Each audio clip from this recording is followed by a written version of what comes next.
Startuprad.io, your podcast and YouTube blog covering the German startup scene with news, interviews, and live events. Welcome to our regular startup news from the startup and tech entrepreneurship scenes in Germany, Austria, and Switzerland. Our startup news is recorded today with me, Chris, in New York City. And I have to say, I don't fully know why in our script I am talking about myself first. But joining me is Joe in Frankfurt. Hey, Joe, how are you? I'm doing good. And Chris, you know why you're first in the script? Because today I wrote it. Yeah. As if there were other days when I write it then. Today's news cutoff date is February 24th, 2025. As always, all news not included will be in our next news wrap-up. We needed to cut our news seriously short this time, so you can have a brief news overview. And without further ado, that means that you're going to guide us through some of the highlights of this month. Yes, as our audience already knows, we are aggregating the news from all the social media shares we do during the course of the month. Usually I'm going through something like 15 to 20 pages in terms of startup news. But this month we had 59 pages of startup news. Of course, some of them the same news from multiple sources, but nonetheless, that was really a lot. So we had to cut it really seriously. Talking about our highlights here, the Dach startup ecosystem is buzzing with activity from major funding rounds to political changes that could reshape the landscape. German auto tech Finn, the startup renting out cars as a car subscription model, reached 1 billion in funding commitments, signaling a major shift in German startup scene. Meanwhile, Solaris secured a substantial 140 million investment, fueling its growth in the banking as a service sector. But we got to see that funding was basically a rescue for Solaris Bank. The other option would be to wind them down. This development highlights the continued strength and potential of the DACH region as a hub for innovation and investments. However, challenges remain. Lilium, the Munich-based IFTOL, the drone flying cars developer, faced its second insolvency, raising questions about the viability of the industry. Additionally, the recent German election brought a change in government, with CDU taking the lead. This shift could have significant implications for startup policies and regulation, creating both opportunities and uncertainty for entrepreneurs and investors. Stay tuned to Startuprad.io for in-depth analysis and expert insights. And of course, we will talk with Chris about the startup news and the startup elections here, because he is one of the people who actually keeps Germany up to date on US politics and also covers those politics. Talking about the schedule here, we are shifting to 2 publications a week. Let us know how you like it. Chris, you want to straight hop into the top news? Yes, I want to. I also don't know how it's pronounced. eVTOL, electrical vehicle takeoff and landing. eVTOL? God. Anyway. Maybe they only have problem because their industry had such a strange acronym. I still prefer air taxis. Yes. So, let's jump in. You mentioned it already. The company Finn, a company that is working in the car subscription services field, secured a $1 billion investment to expand its fleet. They are based in Munich, and they are capitalizing on the shift from traditional car ownership to more flexible, all-inclusive subscriptions, hoping to cater to a new generation of especially urban drivers and businesses looking for hassle-free mobility solutions. They hope that they will be part of the general transformation of the automotive industry, and their growth strategy positions them as one player there. Mobility as a service is the buzzword there. And so we will see whether they can bank in on what they hope will be the future of car ownership. The Berlin-based Cherry Ventures is doubling down on the future of AI and deep tech startups. They are getting a $500 million, they are starting a $500 million investment fund that focuses on AI-first businesses, robotics, and next-generation enterprise solutions. They want to provide early-stage funding to innovations. And with venture capital tightening in some sectors, Cherry Ventures' commitment signals a strong confidence in the long-term potential of deep tech investments, hopefully creating Europe's next AI unicorn. And one shouldn't forget that we had a very nice in-depth interview with the CEO who led Finn to this big funding. I talked with him about his automotive experience and so on and so forth. And actually, he was driving at the time he co-founded Finn.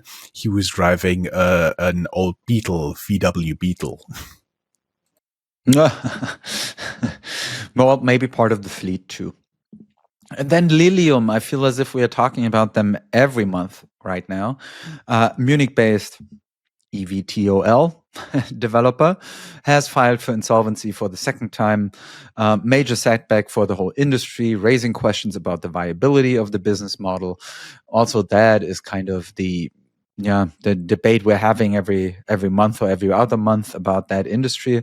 Lilium's situation highlights the challenges in developing and scaling aviation technologies, long development cycles, regulatory hurdles, intense competition. So we will see whether the industry actually can weather their challenges. And if you're an investor, obviously you need to carefully assess the risks in that emerging sector. And you also said it already, the German election, this is very current news, because I think the last votes were counted less than 24 hours ago. My vote was not counted because my mail-in ballot didn't arrive in time here in the US. But Germany has elected a new parliament, most likely leading to a new government led by the Christian Democratic and Christian Democratic Union, basically the center-left party in Germany, the center-right party in Germany, which will then be a shift in power from the Scholz administration of the Social Democratic Party. But the Social Democratic Party, without the current chancellor, might be the junior partner in the coalition. That change in leadership could have impact on startup policies, digitalization, VC investment regulation. And we'll have a closer look at those new policies that are being drafted. And we will see what it means also for taxation, maybe AI investments and incentives for businesses. Yes, I want to get your impressions from that because what most people don't know, if they are only listening to our podcast here, you are actually more active in politics, covering politics, than you are active in, let's talk about startup and tech here, even though that are your roots as a reporter. I was wondering, what was your perspective on that? We also may add to the audience, everybody who is able to speak German. There's a highly recommended newsletter from you, Krautreporter, for which you also won 2019 the prestigious Grimme Online Award. Plus, you also do a regular podcast in German on US politics. So, but here I want to pick a little bit your brain on the German election. What actually scared me a little bit, that the right-wing AfD got over 20%. Yeah, that is scary. Actually, the right-wing party in Germany had the best result for right-wing extremists since 1945. So basically since the beginning of the Federal Republic of Germany after World War II. But we always have to say that as long as no other party is willing to build a coalition with them, they are not in governmental power. Now the big question is whether the Conservative Party will keep up their so-called firewall and not work together with them the way it looks like now. is that this is the case. I mean, I guess my take is, well, okay, that was a win that was expected. We see it everywhere around the world that governments in power, or the governments who were in power during or right after the COVID pandemic, voted out of office. And now he has a long list of things to be done. He's not necessarily Friedrich Merz, the soon to be chancellor, or the expected new chancellor of Germany. He has a very long list of things to do. He basically has to lead Europe without ever having been a secretary in no state in Germany or in the German federal government. He has so far only been, even though he's relatively old, he's close to 70 years old. He has so far only been a parliamentarian in the German parliament and in the European parliament. So the hope is that he is able to become a steady hand leading Europe in what seems to be even more geopolitical turmoil with the Trump administration, which is really guessing or really changing long-term alliances right now. And we see huge discussions about the question whether the post-World War II order is actually history. So yeah, very complex. By the way, everybody who's interested in that, we are in the preparation, meaning me, that will be blogging a little bit about the results, what we think about this, go through the election program of the CDU and potential allies in a coalition, what they think about tech and development and so on and so forth. One should keep in mind that Friedrich Merz has been working for international law firms like Meyer Brown and also BlackRock Germany. So he's a little bit more on the business side. Hopefully that will be good for the German economy. Yeah. Chris, you want to talk ecosystem? I do. Let's start this time around with some news about the European ecosystem. So Bitkom is, how do we always explain it? The German. It's the largest digital association in Europe, and they are, I do believe, they do have thousands of corporate members here from Germany. There you go. So Bitkom slams the European Union's new online marketplace regulations. So the question becomes if tighter rules are actually a win for consumers or more of a burden for sellers. We have a link to that on the Bitkom website. France is investing $100 billion in AI technology in order to compete globally in that new market.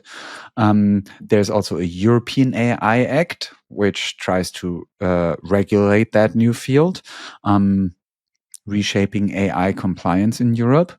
And the European Union is coming up with a startup and scale up strategy that should be unveiled by summer.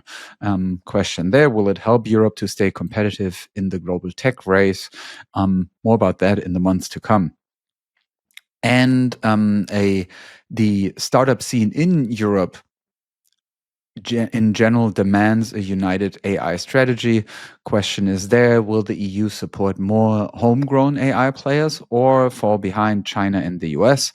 Trendingtopics.eu has the wrap-up of that discussion, what the European startups want and what kind of strategy they are looking for.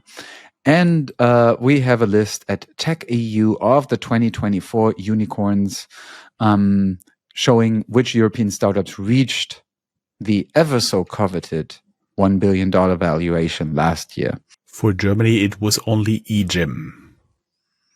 There you go.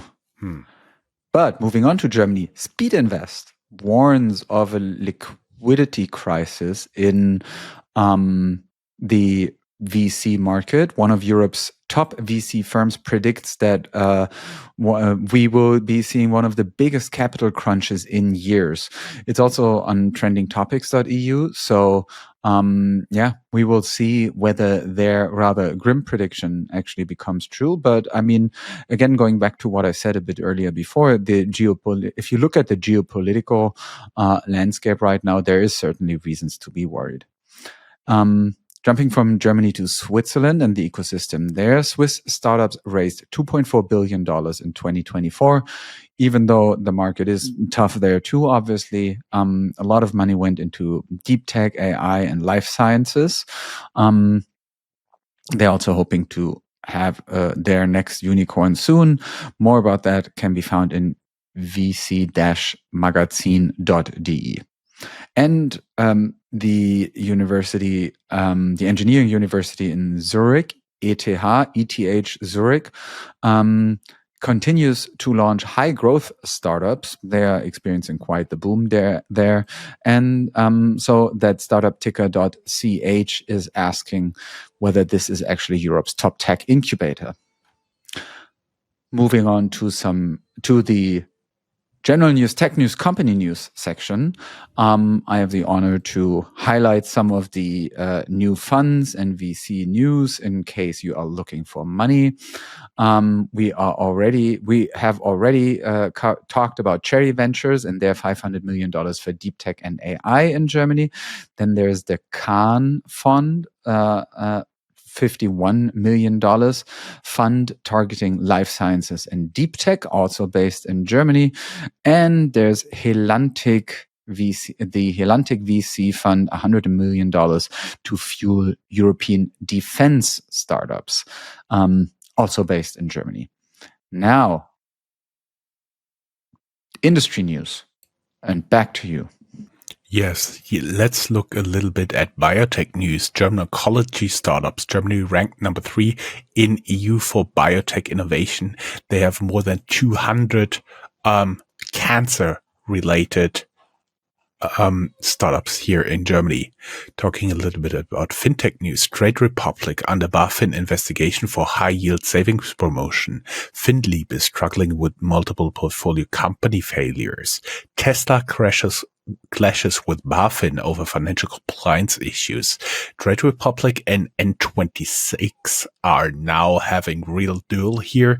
One blog called it the ultimate fintech showdown, which company is leading the race for Europe's top neobank. New brokers, customers are unhappy. A new study shows high dissatisfaction with neobank trading platform. What's going wrong? Trade Republic is also under fire again for another ankle on their high yield interest rate promises. And we go to the general news where Aleph Alpha CEO says no one will use DeepSeek R1 in 12 months.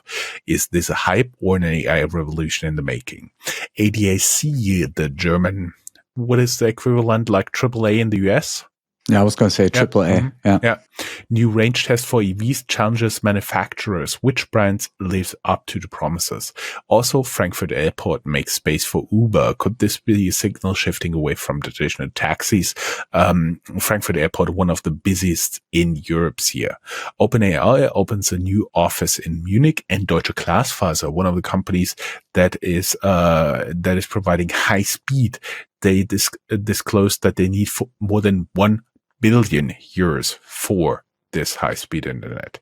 Chris, you want to do some creative destruction as well? Yeah, sure. Let's talk about what did not work. More than 100 startups failed in 2024. Deutsche Startups has a list of them. A lot of them actually did not make it through the winter, actually, wiping out a lot of the promising ventures there. Then Spreadshirt lays off employees as e-commerce shifts, Spreadshirt being really around for quite a long time already now. And it's another sign of market correction for online retail platforms in Germany. It's a place where you can customize gear as in clothing. Refurbed lays off 20% of its staff, reflecting pressure on refurbished electronics. They are based in Austria. And Heitzmar acquires the insolvent Mio Energy, showing that the heat pump sector in Germany isn't also immune to turbulence there. Which already leads us to, should we do mergers and acquisitions first? Because it says end on a high note. Lease My Bike joins Munich's Green Mobility Holding, another step towards sustainable urban transport. Travelport raises 200 million in Series A for the acquisition of Yokoi. Home2Go acquiring Interhome to reshape European vacation rentals. Merck in talks to acquire US cancer biotech firm SpringWorks. Heitzma acquires bankrupt bioenergy signaling sector consolidation. Chris, now you are the highlight. You are the high note for the end. Yes, so I end on a high note with just a couple of the successful fundraising and exits. Keep in mind that it's just a selection that we come up with. This time around, we included only fundraisings above 10 million euros, Swiss francs, or US dollars. For example, Solaris, they got 140 million euros to strengthen embedded banking and fintech infrastructure. Then the Companisto-backed startups raise 40 million euros in Series B funding. Wondering whether this will fuel more European startups exits.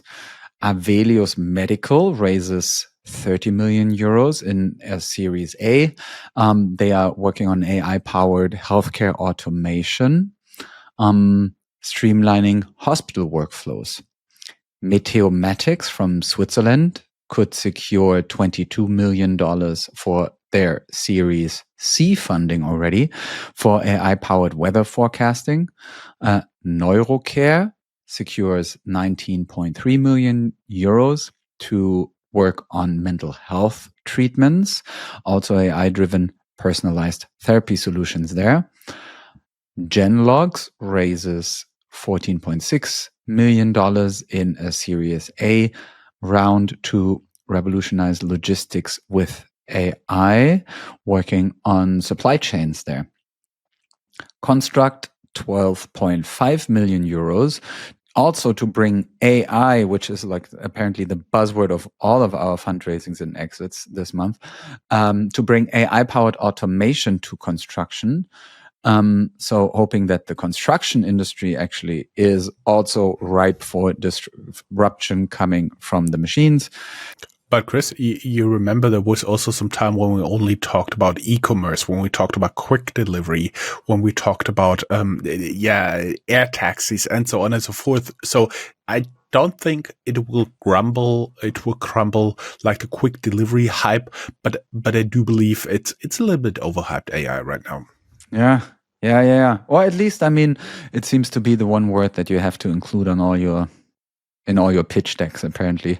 Yes. 10 million euros for Ocell, OCELL. It's also another deep tech investment in Europe, working on complex tech.